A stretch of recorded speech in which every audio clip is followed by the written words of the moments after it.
Hey, back again with anime crimes over in Granblue. Uh, I wasn't doing much today, so I decided to set up a stream and just play a little Granblue.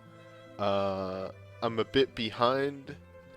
We showed this off very briefly during the big draw video, but I'm a bit behind this week on my pendants. I probably won't hit the cap because they doubled the pendants for this week. Like, I would actually be hitting the cap, but they doubled the amount of pendants that you get this week. So it's a little hard to hit that. But I figured I'd do a stream of just some farming and see where I end up at the end of that. Oh, by the way, I have this app installed. It's probably getting cut off a tiny bit, but it's just a very nice thing that lets you jump into various aspects of the game very quickly, without having to go through all the quest menu stuff. As well as making fights a bit more streamlined, and I'll talk about that when it's relevant. For now, though, I think the general idea of the stream today is I'm going to do one of each version of the primal fights. I'm going to do the hard, I'm going to do the omega. Probably will need to pug the omega, so we'll see how that goes. But yeah. So either way, the Guild Wars is going on right now, though, you know, Global calls it Unite and Fight, but this is the thing, whoops, where you get your big weapons and everything from. It's currently down, and I think it comes up again, yeah, in an hour or so. Maybe we'll take a step in there when that starts up. But for now, I'm going to do a daily draw. And then, yeah, we'll start with Tiamat.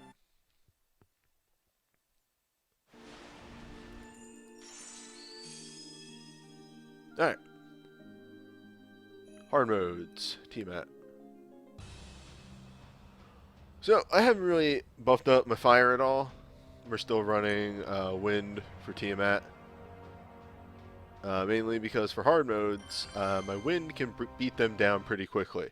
My water team is actually better than my wind at this point, but wind has more burst damage and will tear them apart.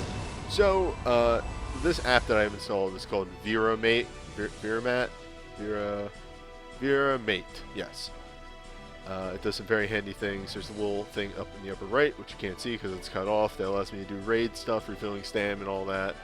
It also makes these icons down here, and the summon things down here. So normally you'd have to click this open, click the summon, see this, and then hit OK to summon. I can just click this, summon. All of these are my abilities, and you know, you can hover over them to see what they do. And then if I wanted to cast them, I just, you know, do this. We saw plenty of the wind team during the big draw stream, but I can break it down a bit more. I've generally been running Sidewinder as the main class because I like its big burst damage. Carmelia is still our big burst AoE, and then some debuffs. Goblin Mage is still all debuffs, and Fina on the end here. I don't think I had her running during the big draw stream, but she is mainly offensive. She has buffs. She has a triple attack buff, and this one that lowers their defense and does AoE damage. She also has this very, very neat mechanic. See if it goes off here. No, it didn't. Every time she triple attacks, she gets a buff stack, which makes her charge attack deal more damage. But she only keeps that buff for about 7 turns, at which point she, hey, oh, there she goes. Yep, she got the crushed buff there. That goes up to a 3 stack. When she does a charge attack, that does more damage. And that only stacks for 7 turns, so if she doesn't get a triple attack for 7 turns, she loses that buff. So you know your normal cycle is you run the hard modes, which are only 15 stam, which gives you these, the Omega Anima, which allows you to run the Omegas, or as they're called in Japan here, the Magna versions of the raids, which are extremely harder. As you can see there, I don't have enough stam. Luckily, a little add-on right there, just boost that up, and there we go.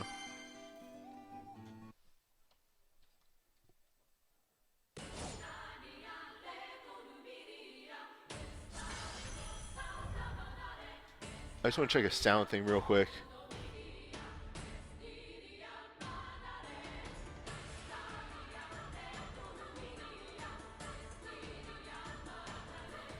Yeah, that music is really quiet for me, but it's actually coming through pretty alright. That was the one thing I was worried about last stream, which was very hard to keep balanced.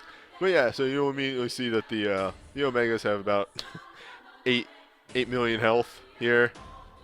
I won't be able to blow through that. Not at all. So I don't know how many people watching, but I'll leave that on screen for a little bit. In fact, I'll just make a post in the chat of E35A EBA2.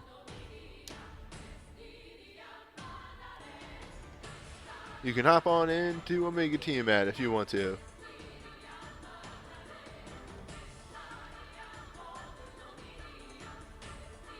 Let's see if you can get a gun.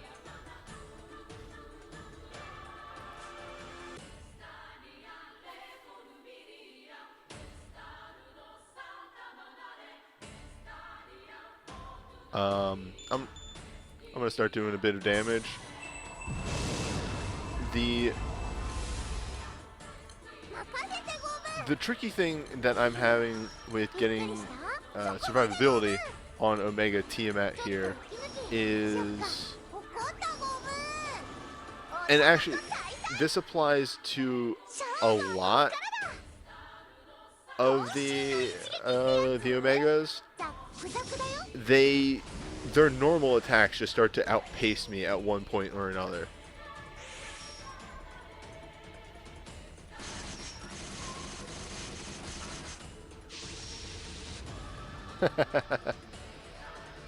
Goblin Mage has a very good casting animation gif. That is why that is on there.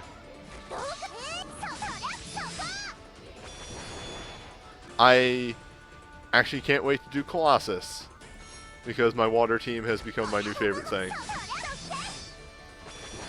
Alright, so here you're seeing a perfect... Oh, somebody blinded the boss, the person that came in. You're seeing Fina start to ramp up real good. Because she triple attacks so much, and her charge attack gets better from that, she actually builds up charge meter really fast. And sometimes if you're super lucky, you can actually have her charge attack twice before the rest of the team is ready. I don't super recommend doing that, because, you know, it's always better to have your whole team charge at the same time.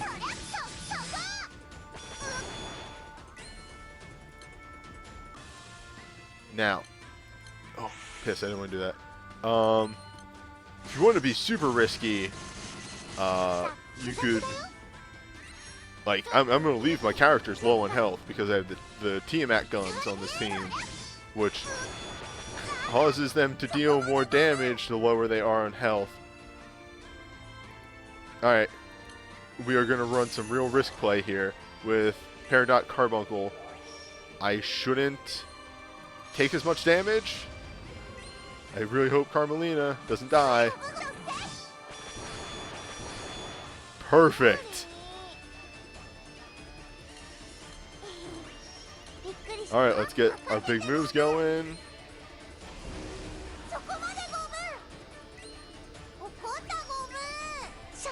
And we're going to get ready to charge.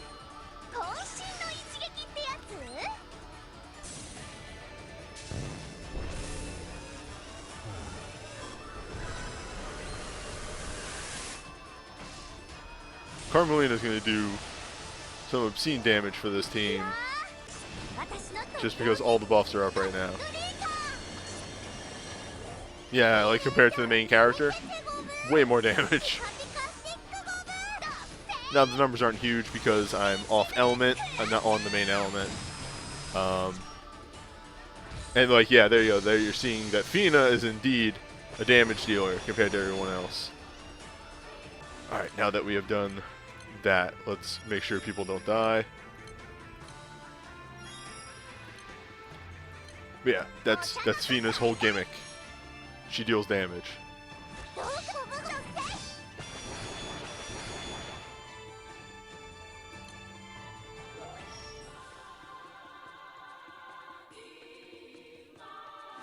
get some defense up too.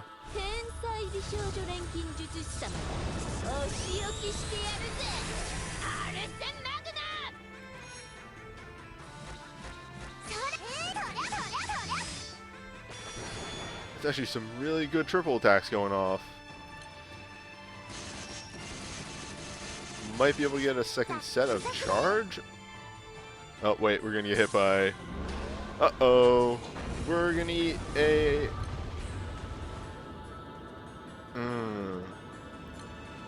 Yeah, we're gonna eat a Tiamat charge attack here, which will probably wipe us out.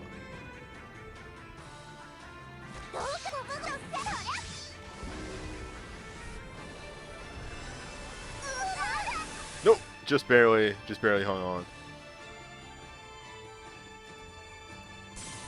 And you can finish it right here.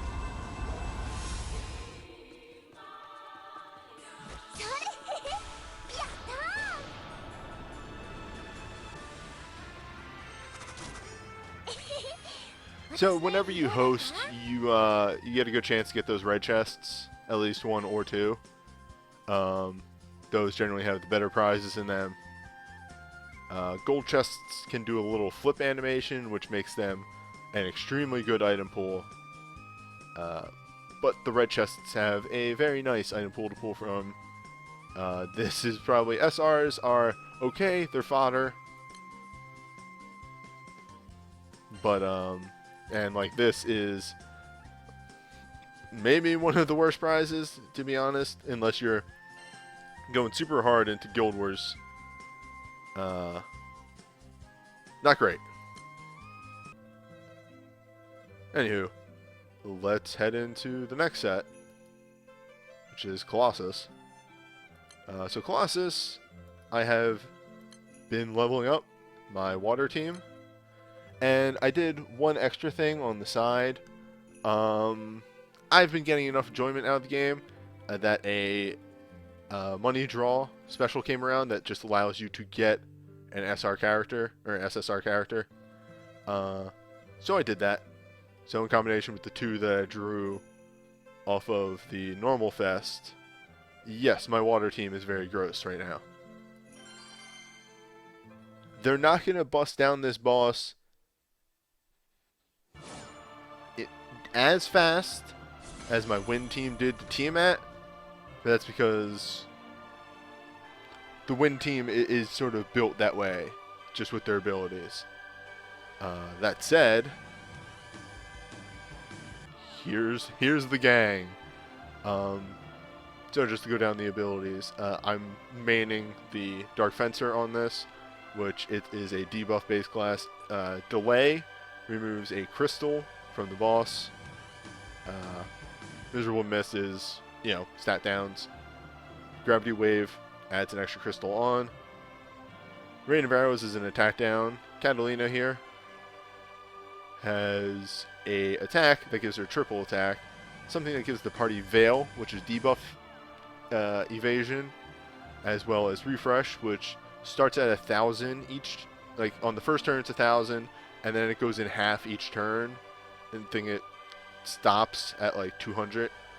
And then she has a nice 25% damage reduction for the whole team. That lasts for like one turn. But, alright, so it only lasts for one turn, but it has a 3-turn cooldown. So it's, you can use it very, very frequently. Altair here is a very, very handy stratagem boy. Oh, I should also emphasize this. This team has some very nice effects on their charge attacks. It's sort of a very charge attack based team. The main character will do damage reduction on his move. Catalina boosts water attack damage for the whole team. The Stratagem Boy boosts the crit hit for the whole team, as well as having a attack defense booster and skill cooldown reduction. Lowers the foe's attack defense and water defense, and can boost everybody else's charge bar by 30%. And then Drong on the end lowers the opponent's fire attack and water defense, while also doing a big water hit that removes debuff resistance and heals everyone, and then his own little switching gimmick, which every turn he gets an attack up until I hit this, which switches to defense up. That stays around for 5 turns, I want to say. 4 or 5 turns. So you just need to actually hit this every time it comes up. Anywho, now that we've given the long, drawn-out explanation of the team, let's see it in action. And for those wondering, the reason I don't have the third move on Drong yet is because he's restricted by story chapter 70-something, and I'm only in the 40s. So I like to start with Drong's hit. That way we get the debuff vulnerability on the boss. Then we'll throw out our own debuffs. Get the triple attack for Catalina and the Veil on everyone. So there you can see the crystals went up. Gets those nice stat downs.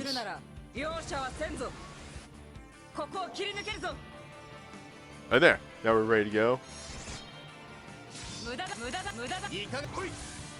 This team is also very, like a lot of their offense comes from their auto attacks, because Catalina has a guaranteed triple hit. Drong gets a higher triple hit every stack of red buff that he gets. And also they just build up meters super fast thanks to Altair.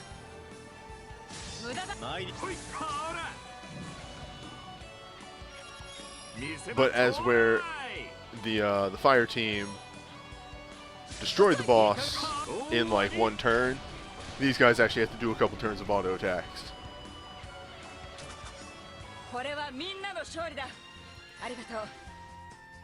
Now, the fun thing.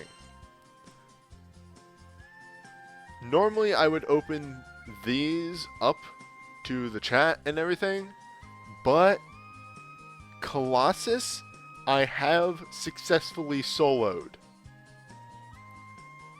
So let's give this an attempt.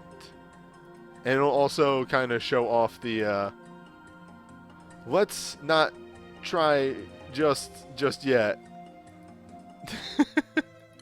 We're gonna do a summon rotation, sort of similar to roaming warrior stuff from Record Keeper.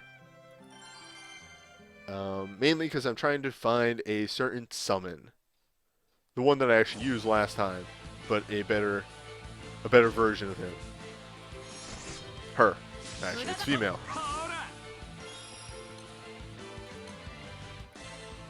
Game over.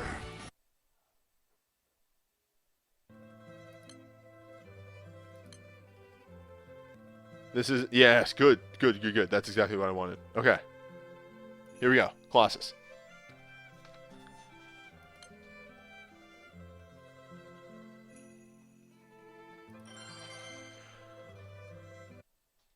Last time when I pulled this off, I had 2 units standing.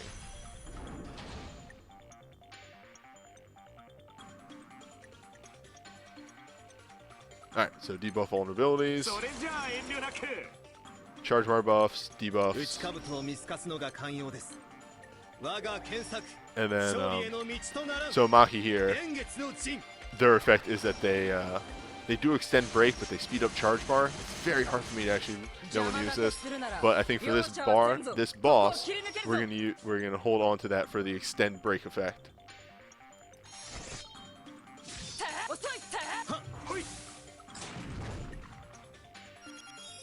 So the big thing about this team that I've noticed over my time of using it is that they're extremely sustainable. Very good at keeping themselves up as long as the boss doesn't like serial crush me. Which, unfortunately, that is exactly what Colossus can do. And already we are ready to get this train moving, thanks to Altair once again. So, charge attack, set 1.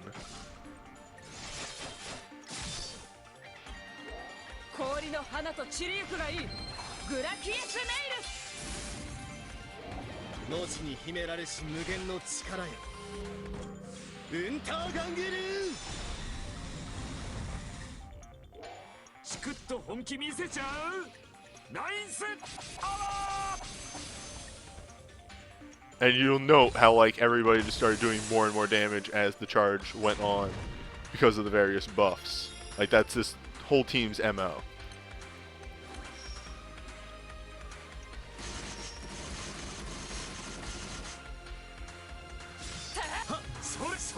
And now their auto attacks are super strong.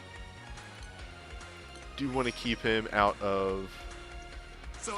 While we want to keep him out of overdrive, we do want him to charge attack once before going into overdrive, because the overdrive attack for Colossus here is extremely rude. It is the main thing that sort of limits me on this fight.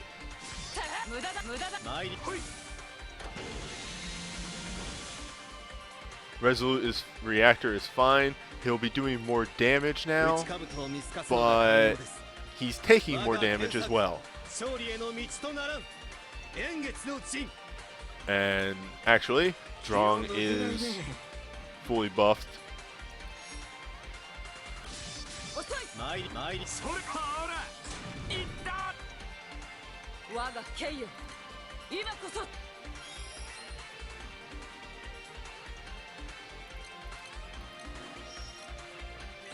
I do actually just want to wait.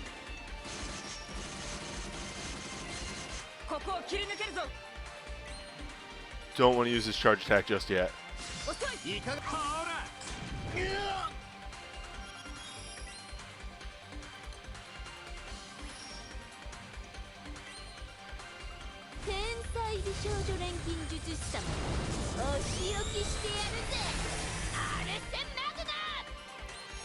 Because first that, then this. See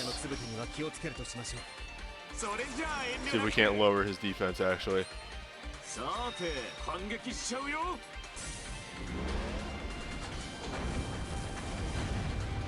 Nice. Alright. Let's fuck him up. Oh, piss. He didn't go into charge mode. This is actually going to end poorly for us.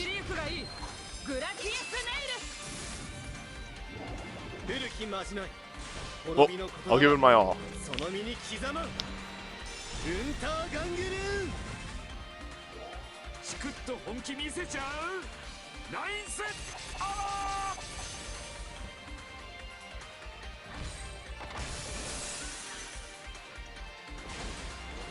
Yeah, damn it.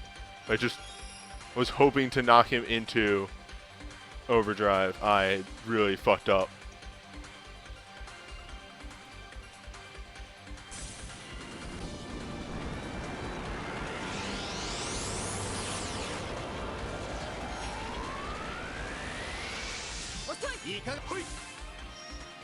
And that's why.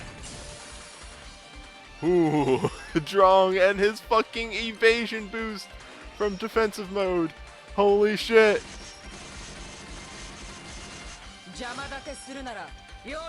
So, Dimensional Cleave, which he's going to do again, is just tons of damage. It one-shots.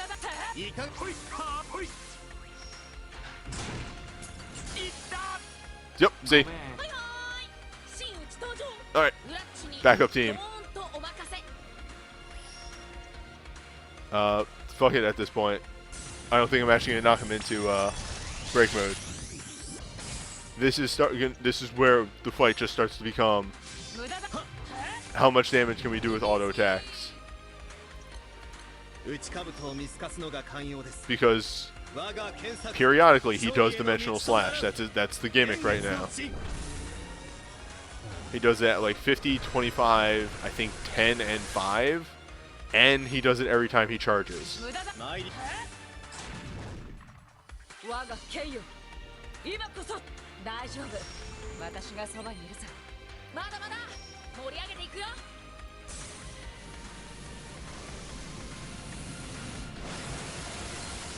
We're gonna lose people, so we might as well do this.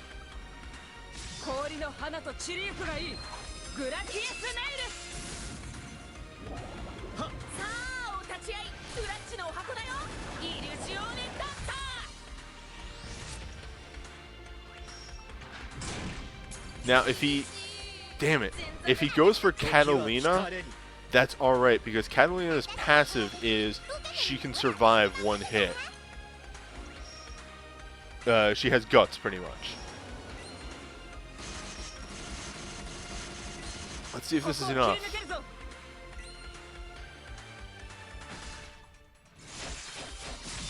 This might be good.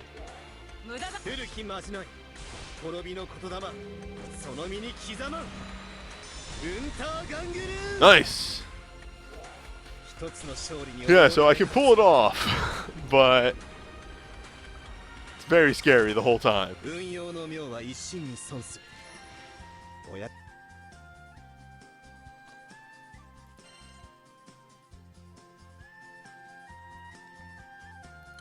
This is alright. This is something that you need for later upgrade stuff. This is extremely rare, so that's a nice drop. I'll take those. Alright, up next, Leviathan. After that, like,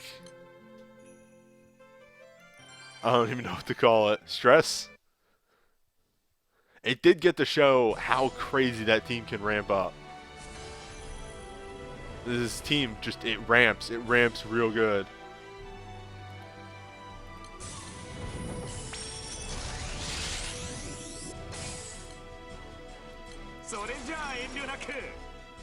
Also, I just love all of these characters.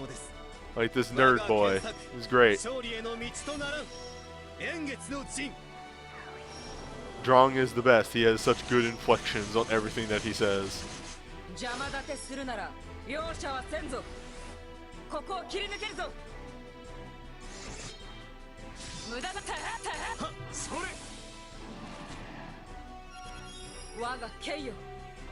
Now, the water team killed Colossus as fast as they did last time because they had elemental advantage.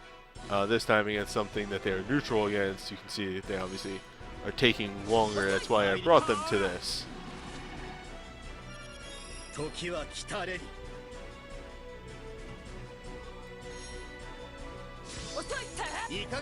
Like, we actually get to the point where we have to charge attack.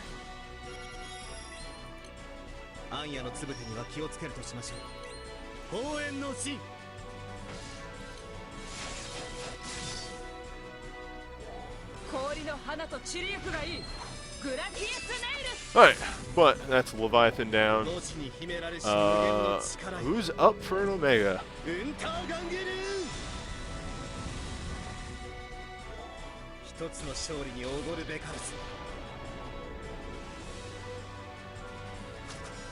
What? They're being really stingy with the chests. I feel like more often than not I get 4 chests from a hard.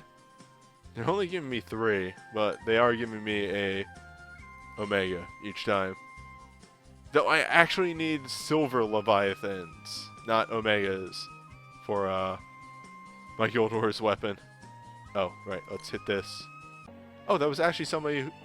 That was actually a friend. Okay. Alright, Leviathan.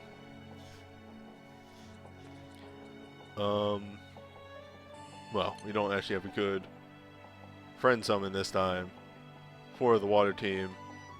So, stick to wind. Stick to what I know. Oops. I knew I was forgetting to do something.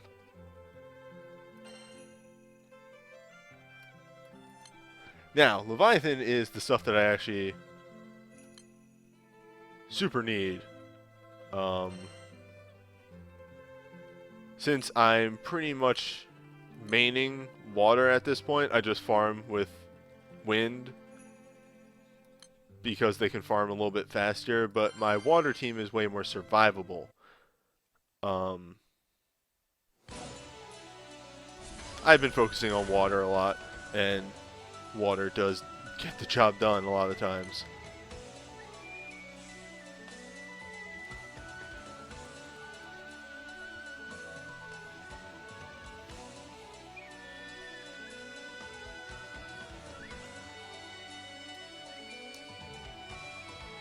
Did I type that in right?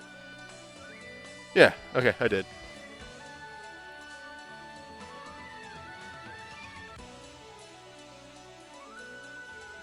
Give it a couple seconds.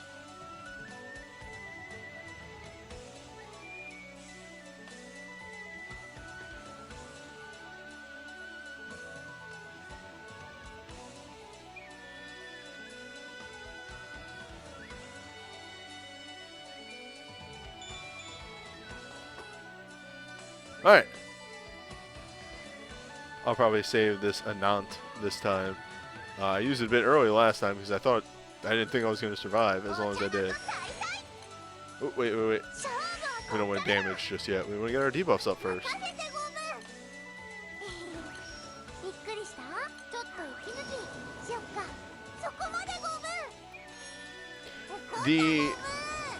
There's also an interesting dynamic if you know, between the water team and the wind team here, where wind, I actually generally end up using every ability immediately.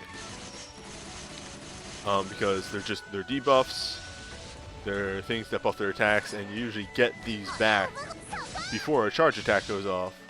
So, better to hold on to them, or to use them, and then just get them back later. Whereas the water team is a lot more of holding abilities and waiting for the right moments to use them. Instead of just throwing everything out all at once. What is this? Oh, lower earth damage. Nice. Because earth is effective against water.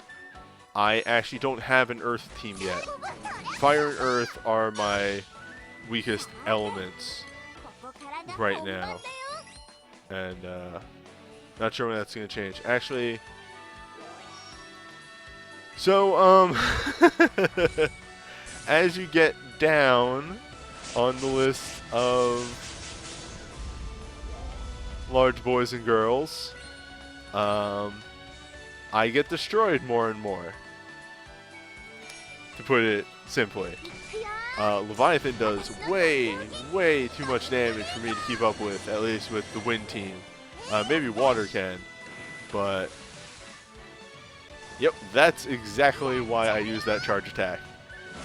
I don't think I've ever pointed this out, but Carmelina's charge attack gives allies a mirror image for one hit, which is very good for dodging the attack that just wipes two people off of the fight.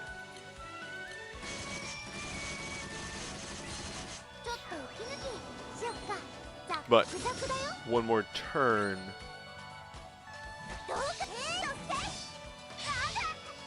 and we'll be able to unleash the good shit.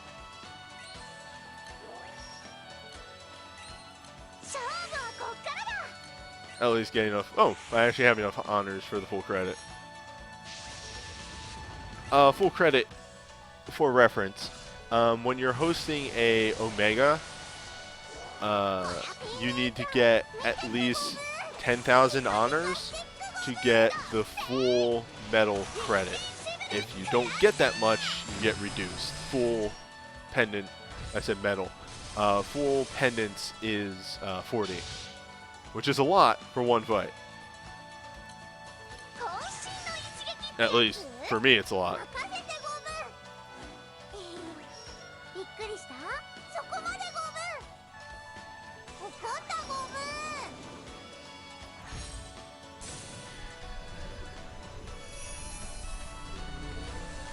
heck was that summon?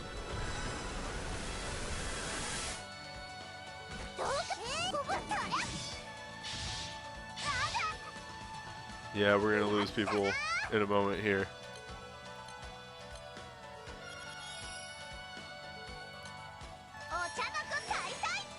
If Carmelina doesn't get another charge attack, we're gonna lose them for sure once this levy charge goes off. And Fina's just straight up gonna die to the next auto attack.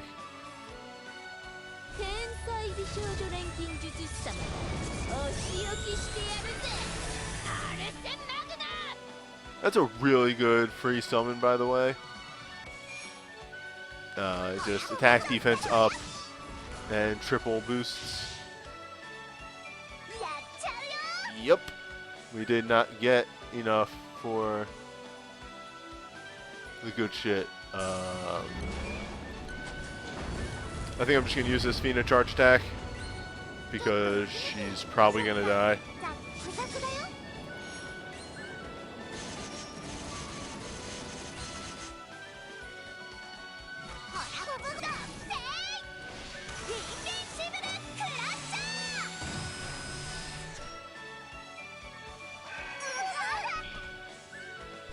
Oh man, that's... Well, we didn't see it in action. But Leviathan had put a shield on that every time I attack, I take 1,000 damage back. At least I think it's 1,000. Might be less, but it's a reflective shield pretty much. Pen or dagger? No, no. Spear. That'll be fodder material. That's alright.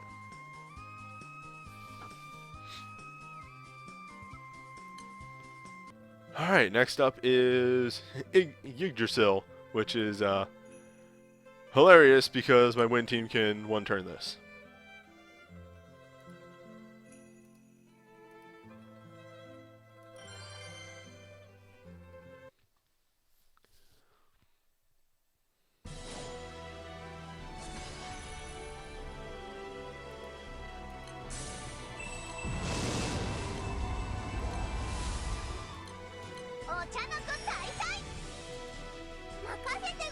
I have lots of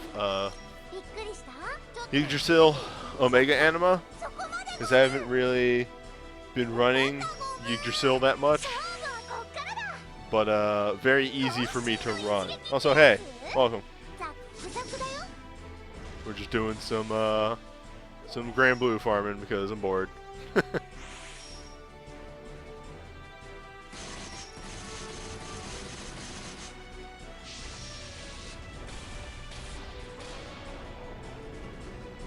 I just need to hit all the buttons and yeah, there you go. That's the number of chests that I usually get from a hard mode. Not 3. I mean, they're all just mats and fodder and stuff like that, but that's all good. I need silver anima.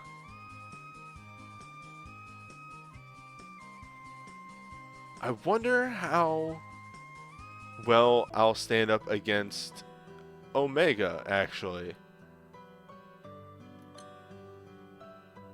I haven't tried Omega in a really long time.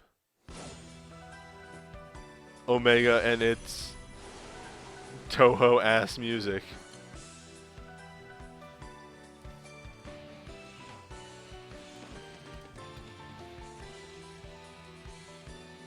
Eight, 9, 7, 9, 8. 064. Dial these numbers.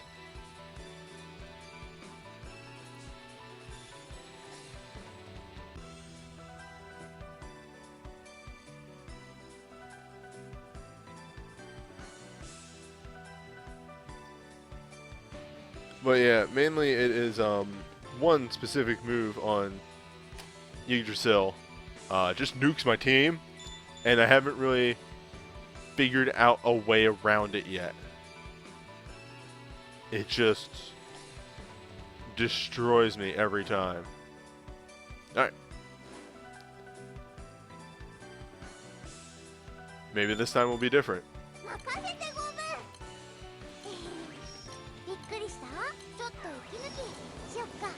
I think the main problem with my win team is that I main Sidewinder, but I don't have a weapon to use Dark Fencer, except for the SSR sword, but that's less than a good weapon. Or not the SSR, the SR Tiamat sword.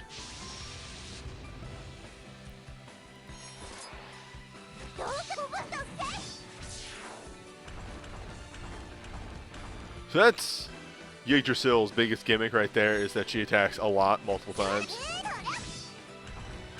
She doesn't deal a lot of damage, but it's multiple hits. Apparently, if you have a unit that has hostility up, and one of the dodges attacks and counterattacks moves, that tears Yggdrasil apart.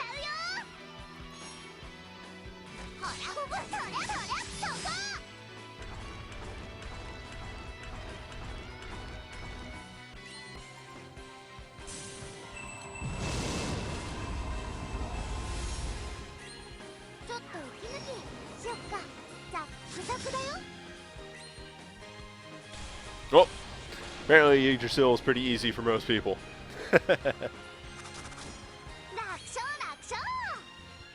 So the next couple, that being Luminaria and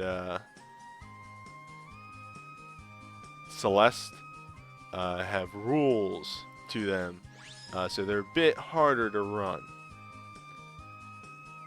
Damn.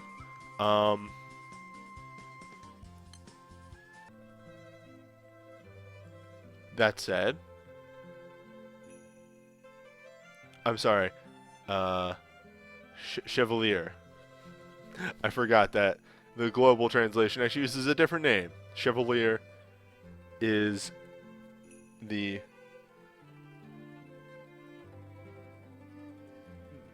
Japanese name, whereas Luminaria is the English name. Though here it is Adversa due to story reasons. Holy shit! Okay. So we've seen the two of my pretty okay teams so far. Also, there's Dark,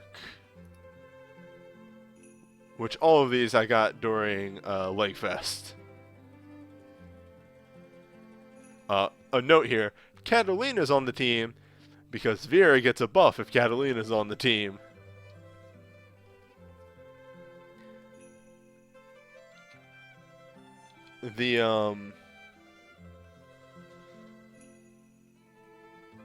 Just a moment. Let me make sure that the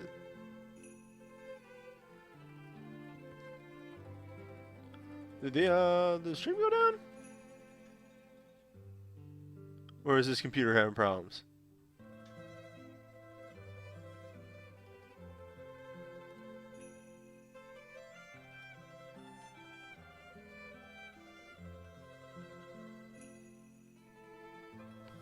I'm sorry, give me a moment. I do need to actually check this.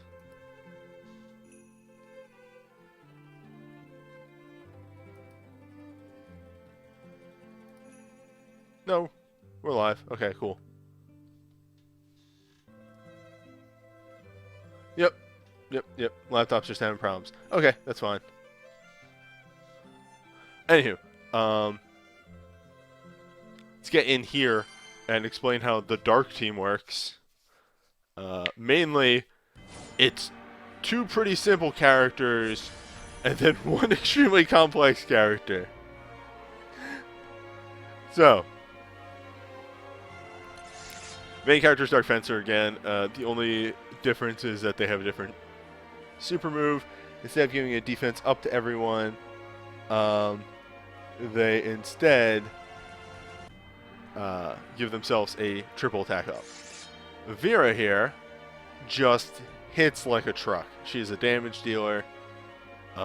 She can restore her own HP with Affection Oath, give everybody a Veil, but also a triple attack on her next attack, and then a attack defense on the opponent, but also an attack defense boost on herself, which is crazy. We'll talk about Beatrix in a moment. Cagliostro is a support, a very hard support. She boosts Dark... Let's see if we can get that over a bit more. Dark Allies crit rate and boosts attack and defense. This uses 10% of her charge bar, so that's the downside of that. This is a refresh plus dark boost. I usually use that turn 1 and whenever it comes up.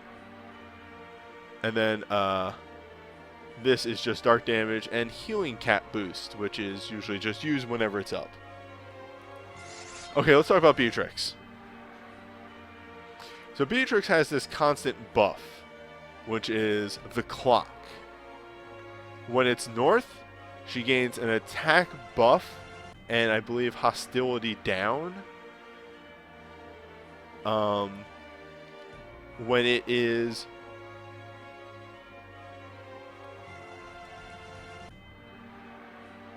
sorry, stream was a little confusing on my side there. When it's down and to the right, she gains an attack down but defense up buff. And when it's down to the left, she gains a triple attack boost and hostility up. Down right is pretty much the worst buff here. You want to avoid her getting that as much as possible. Now, you may ask, Newbie, how do I avoid a buff? Well, all of Beatrix's moves only adjust the clock. So, Zephyr moves the clock hand forward. Unification stops the clock.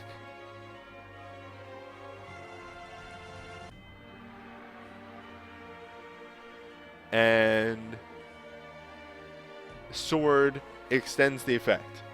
Is there a point to multi-element teams? There are certain gimmick summons that work well with multi-elements. That's about it. Also, there's 1 or 2 characters that are extremely good on any team. That's also about it. Other than that, you do want to stick to 1 element. Anywho, so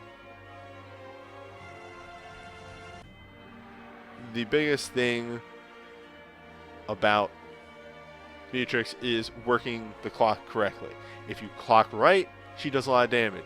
If you clock wrong, aka you hit the bottom right buff at the wrong time, she deals really bad damage. That's the biggest thing about Beatrix. So learning to get that clock to be right where you want it to be is the tricky thing.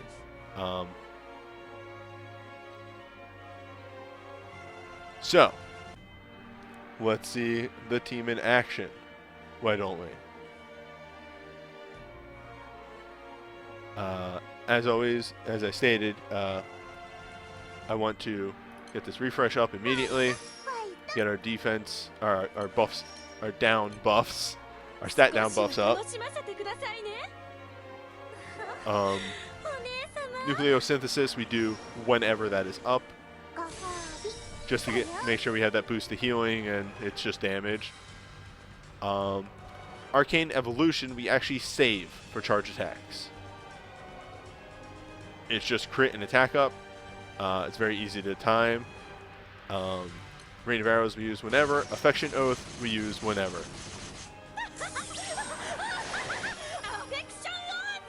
And then for Beatrix, we move the clock forward. The big thing to learn about Beatrix is that she gets her buffs for the clock phase at the start of her turn. So now the clock moves forward to lower left, and we get the multi-attack buffs. We're going to extend that buff so it lasts longer. This does extend the hostility, but she is a bit of a tank. She can take the hits.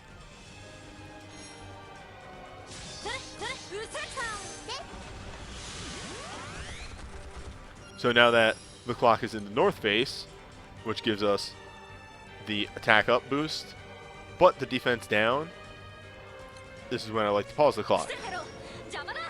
That way I get that attack boost for a couple extra turns. And that's how you clock. You want that attack boost, you want that triple attack boost, and you want to avoid that attack down as much as possible.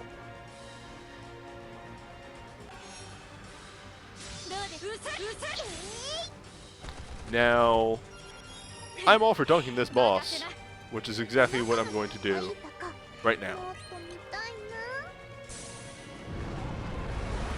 I'll show a fight later on, which is a bit more of this team and clock manipulation. Also, I love their charge attack animations are really fucking good.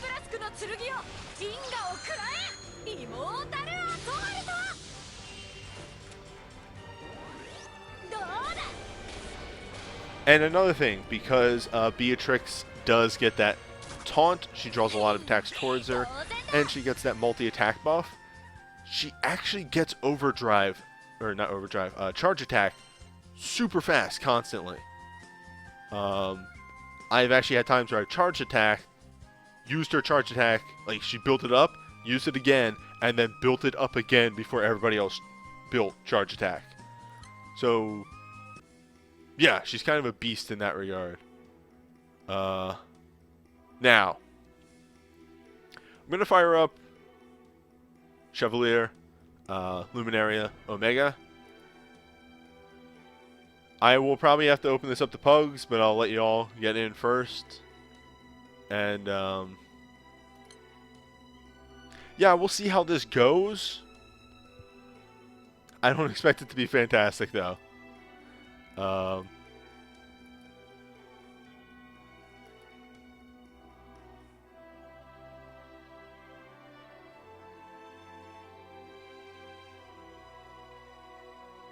It's going to be tricky. We're going to be watching the fight a lot, so I'll probably be talking about it more than anything.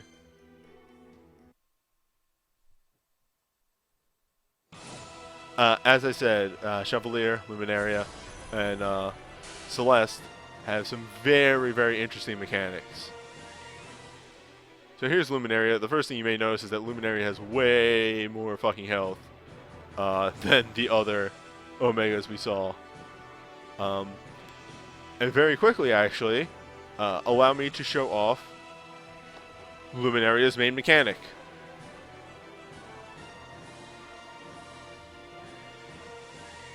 I should survive.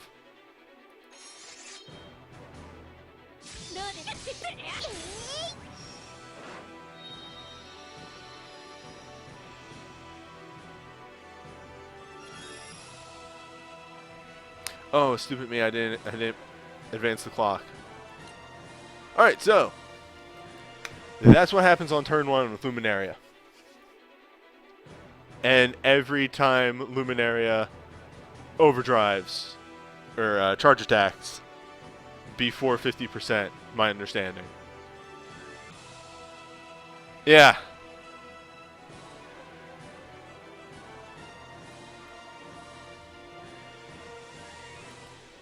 So the normal method is to have everybody who's going to do something come in and trigger that.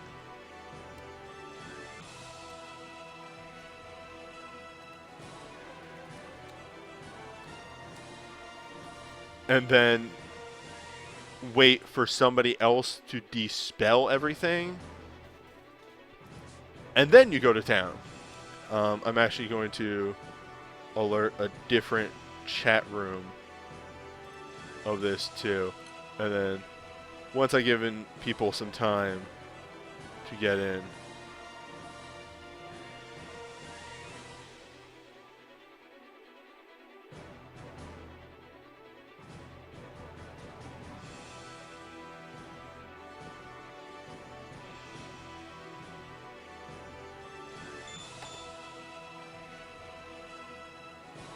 Yep, I'm going to hit this button.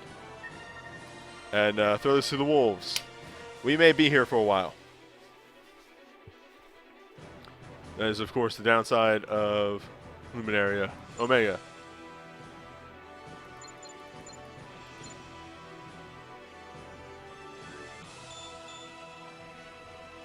So people are going to be joining.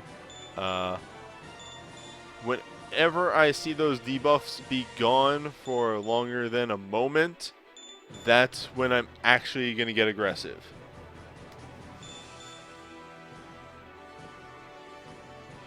And yep, there you go. See, that's generally what happens. Somebody dispels, somebody reapplies the debuffs.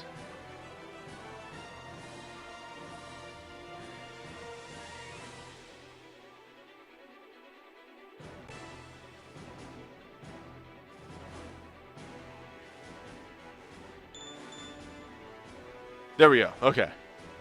Hopefully. Are they gone? They're gone. Cool. Talking about the clock for a moment again. Because we accidentally did the clock wrong, we're going to hold a turn before doing anything more with the clock, because soon it will advance, and then we can actually utilize it properly. And we got a new person came in and got all the buffs back up. Welcome to Luminaria Omega.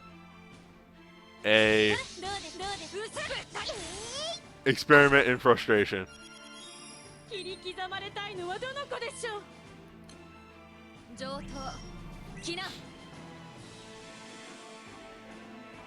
And now we wait again for the buffs to go away. Like, it's actually a fight that is counterintuitive to the way Granblue does fights. Well, somebody hit through that guard ridiculously.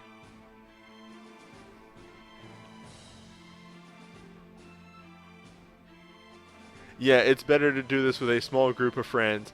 Generally, to show this off and also get me a potion, you have a bunch of people come in that, you know, like 3 or 4 people.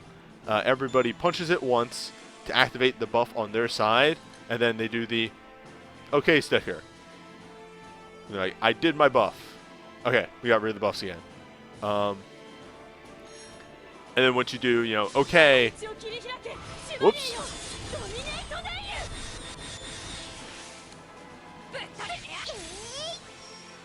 Oh, she's going to do the big move. Yeah, which just sort of kills 2 people. I forgot about that part. Anyway, as I was trying to explain, you do the OK buff, and that means, yeah, I did my thing, I hit it, go to town. And then one of the people in the fight dispels the boss, which allows everybody else to do damage again. That's Luminaria.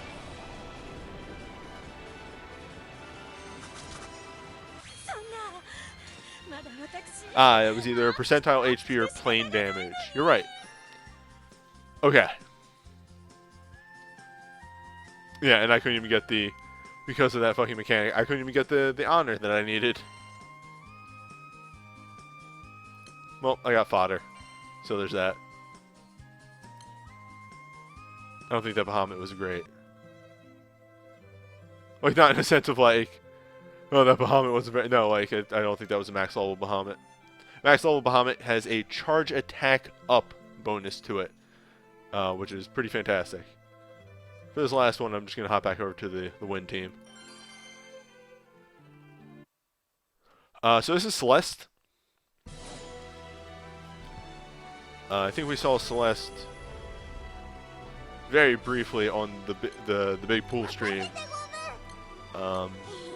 Celeste has a whole gimmick which sort of follows the story application of the boss, in that they zombify you and then inflict regen, which does exactly what it sounds like it does. Not terribly difficult, but mechanics that do actually exist, and if you're not prepped for it, can do some damage to your party.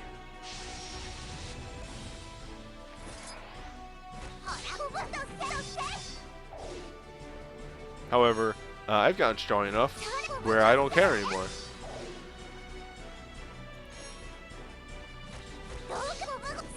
Because I can break them.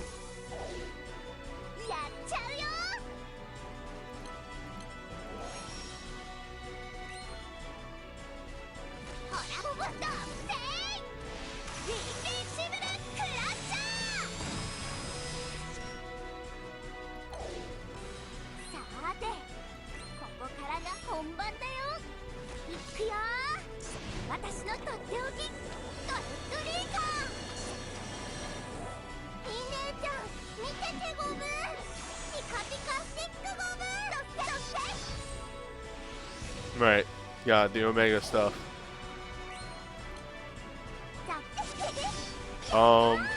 Omega version of this will probably be a bit more of me not really attacking. I just really don't understand. Like, I understand this fight. I don't understand how to perform in the fight. Let's put it that way.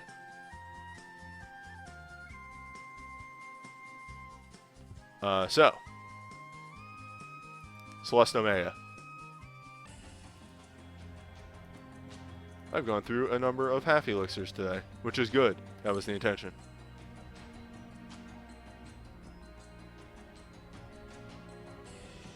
Actually, let's not. Let's not the wind team, and let's water team instead, because water team has Veil.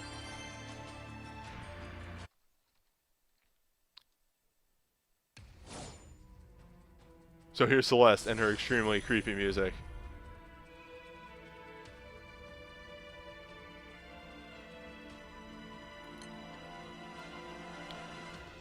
Celeste is one of those bosses that I trust people way more than I do with Luminaria.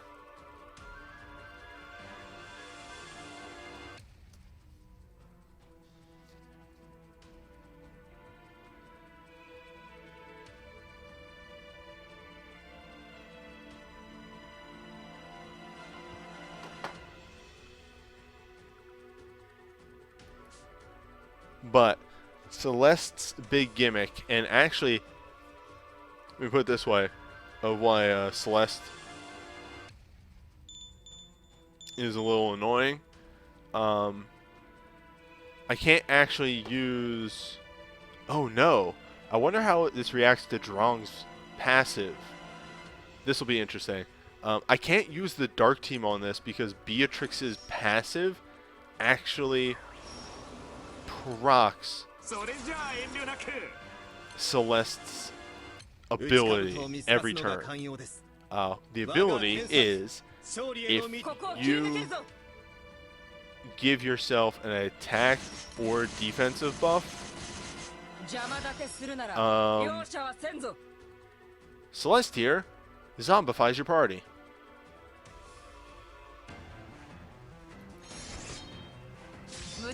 Let me see if I mess this up. No. Okay, good. So now it's just a matter of healing and keeping the party healed. That's fine. We just can never use this ability.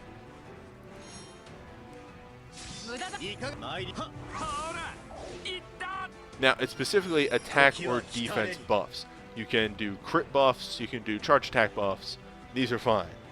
It's just attack or defense buffs will trigger the Dark Fog. I'll maybe, you know, I'm not going to last the whole fight, so I'll show that off next turn, actually. Because actually triggering the fog allows you to do a very interesting thing. So you notice that Celeste is about to charge attack. You can actually boom. So now I'll trigger the fog. She has to use the fog no matter what. So by doing that, I have stolen her next turn. Because she will fog instead of using her normal charge attack.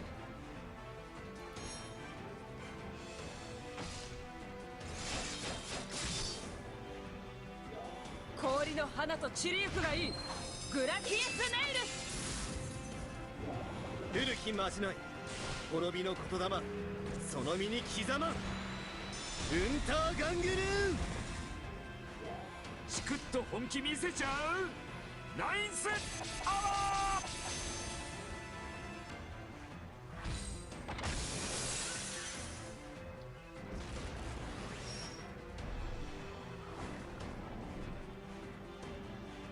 And we actually guarded against the, Ooh, that's... At least that's the way I thought the mechanic worked. Apparently I didn't execute it correctly. Again, I don't quite understand Celeste as well as I do the other bosses. And, quite frankly, for effective farming, or to farm a boss, you don't necessarily need to understand the mechanics. You just need to, grab raids when they're up.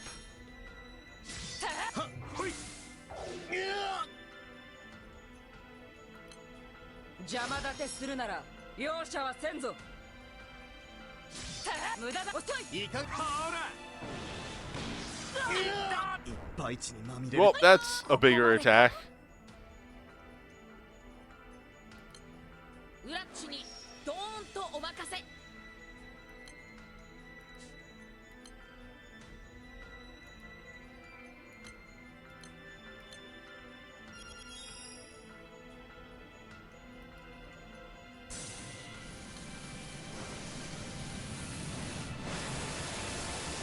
Yeah, Celeste is a very, very technical boss. Actually nailing the various defensive timings, when to buff, when to not, is a little tricky and somewhat hard to understand.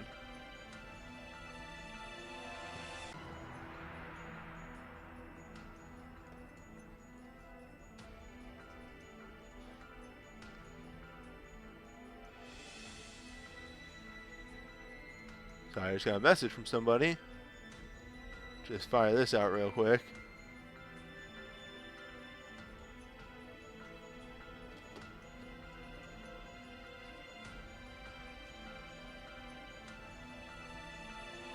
Yeah, but we're probably gonna die soon.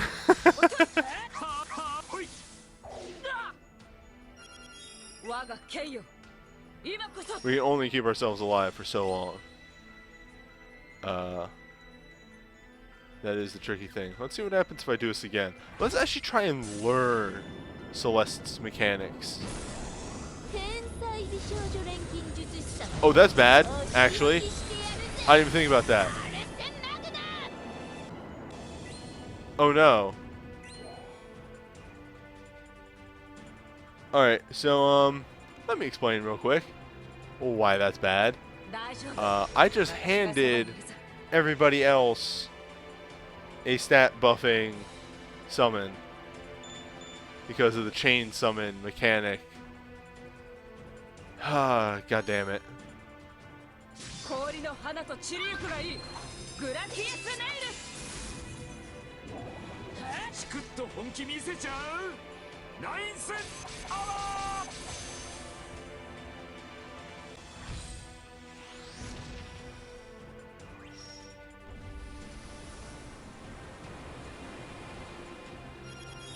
So that is the move.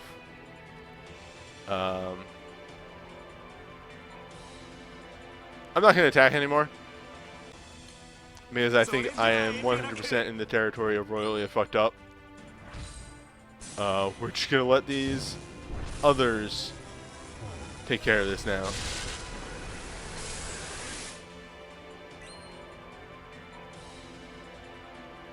And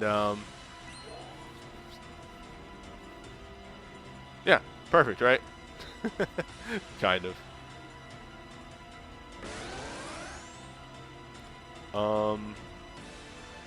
They seem to have this under control. How did I get to be the highest honors in this? Water team may be better than I thought it is. And I give it credit.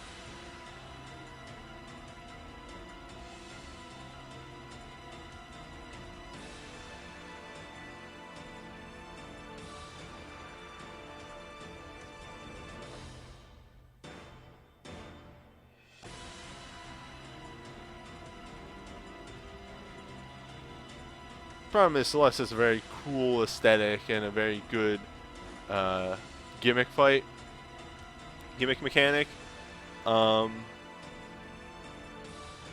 Unfortunately, really bad music.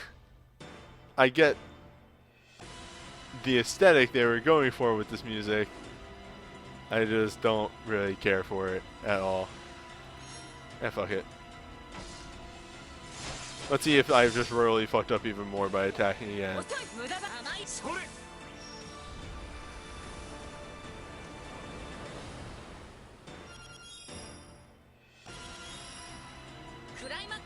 Oh. It just did that again.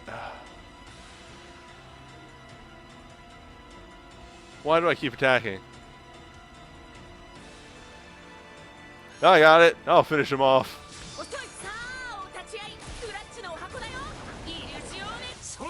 It was me. I did everything.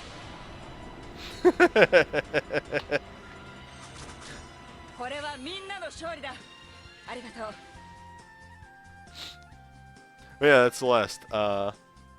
Very rough, very hard fight if you don't come. Did I seriously fucking get 3 of these?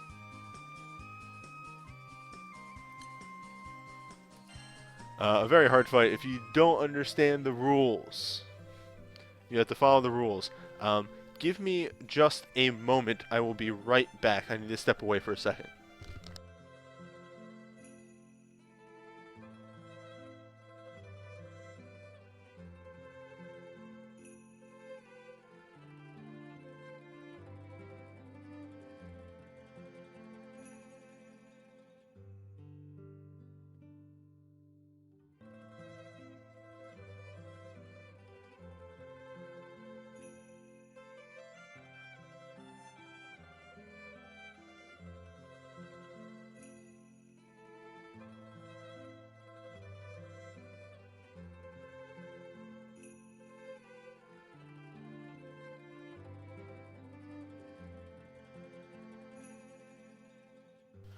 Okay, I'm back.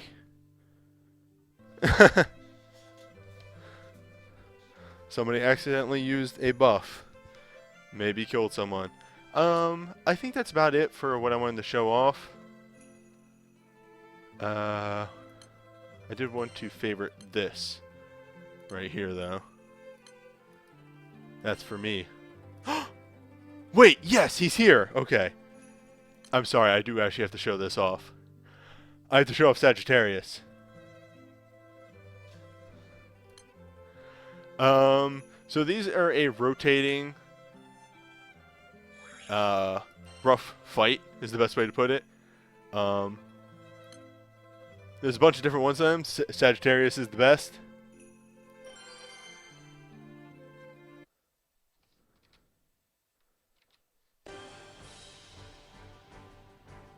So I think I did Vadi or VO or something like that when she was around on the stream. But yeah, you'll quickly see why I like Sagittarius. So I'll be really quiet for this. So shh.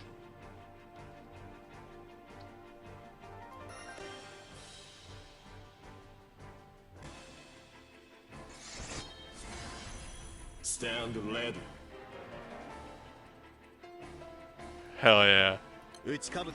Oh, I don't care if the boss is actually bad or if the weapons are bad. Dude fucking taunts you in English. Hold up.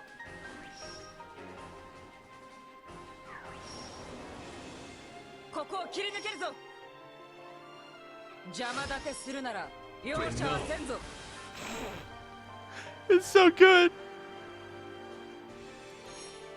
Bring it on.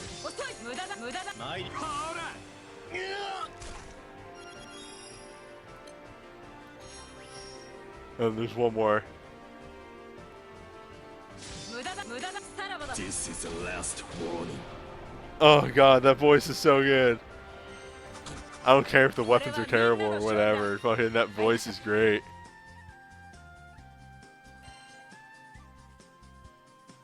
Gives me his last warning. This is it. The last warning. yeah, one last thing to show off. So this is Guild Wars / Unite and Fight. This is the main thing that those soul bombs are used for, which is giving your group a little boost. These are where you get the Guild War weapons. If you inflict a break, he says amazing. Great.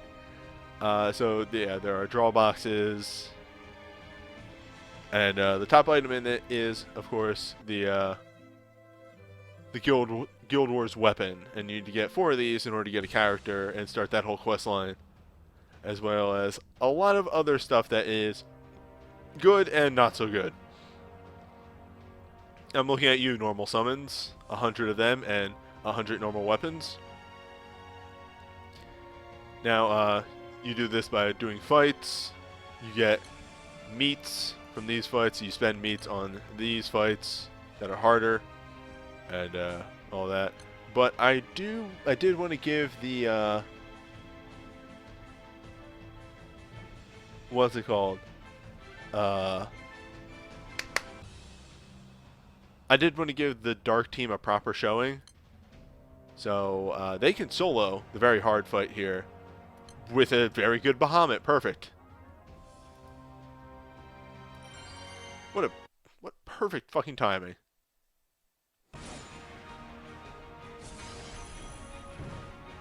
Alright, so this big boy is a pretty standard fight. He has hits, he has charge attacks that are AoEs, and like one of them is a very meaty punch against one person. Aside from that, nothing too special, and I already kind of explained how the Dark Team works. We're going to advance the clock, we're going to get our debuffs up, and we're going to use our abilities, turn auto off, and advance the turn.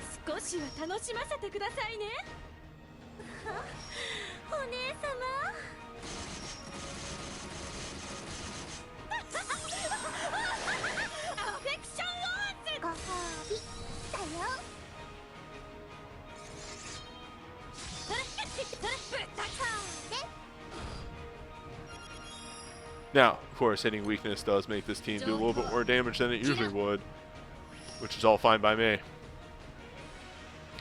The most annoying thing about this team, and this actually applies to the water team too, and I'm trying to fix that, is they're literally hampered by how fast the Dark Fencer up top gains burst bar. Everybody else can kind of gain it somewhat faster, though Cagliostro is a little hampered as well. She doesn't have a multi-attack boost on her. That said, she just needs to hit 70 since she's last in line. Alright. I'm going to heal Beatrix because he might do the one-shot.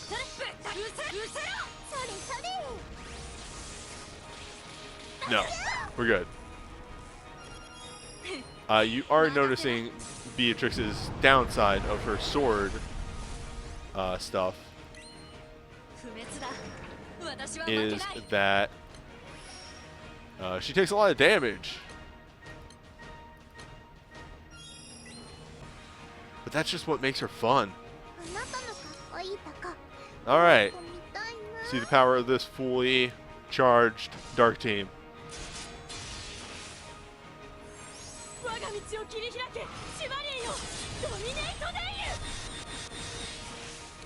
And here is what happens when you clocking good.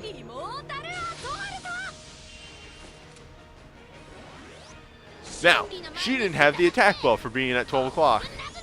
So that could have been even stronger.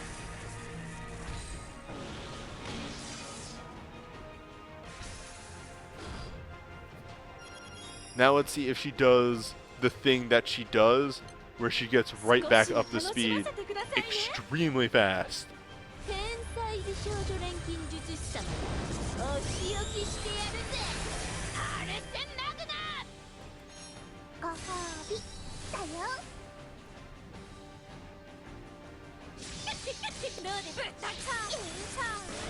Actually, this boss may just die first.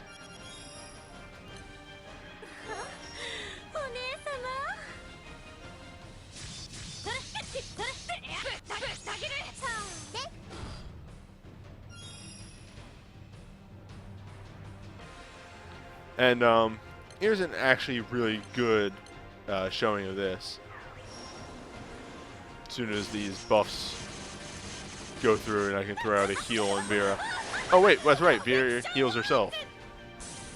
That's the great thing about Vera.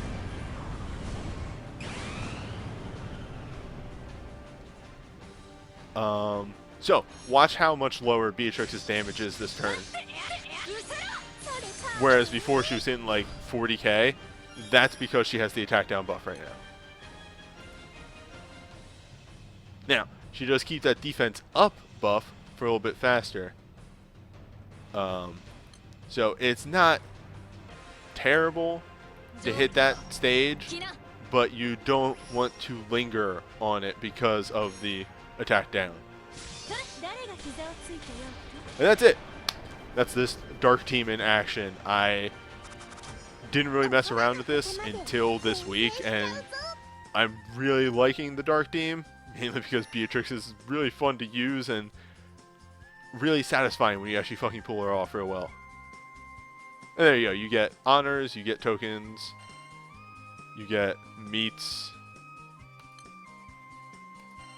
You get to try and follow somebody and hope that they actually take you. And then you take those tokens over here and you hit this draw. You hope for the crystal. No crystal. Alright. But either way, that is the short little farm stream I wanted to do. I got max EP, but I have to actually step away. I have to go take care of some stuff. But yeah, that's currently what my days are like in Granblue right now. Are running primals, running events, hoping... Oh, one thing I do want to show off is how far the water team has actually come. So, you know, this is them and all that, and then this is my grid, which has gotten ridiculous. But yeah, that's what a couple weeks of effort can do for you. Though I got really lucky one day and got 2 daggers. But yeah, I thank you for stopping by. I thank you for watching on YouTube, and I guess I'll see you in the next Granblue stream, which hopefully is a bit more significant and definitely has a very substantial milestone for me. I'll see you then.